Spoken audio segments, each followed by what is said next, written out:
శ్రీకృష్ణ పరబ్రహ్మణే నమః. ఇంకా సంజయుడు ఇలా అంటూ ఉన్నాడు ధృతరాష్ట్రునితో. 3వ శ్లోకం.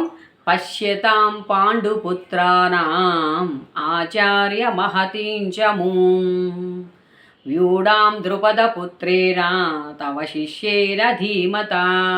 ఓ గురువర్యా, నీ శిష్యుడను బుద్ధిమంతుడును ద్రుపదపుత్రునకు దృష్టద్యుమ్నుని చేత తీర్చి కూర్చబడియున్న పాండురాజు కుమారుల యొక్క సమూహ మహాసైన్యమును తిలకింపుము అని చెప్తున్నాడు. ఇక్కడ ఏమంటున్నాడు?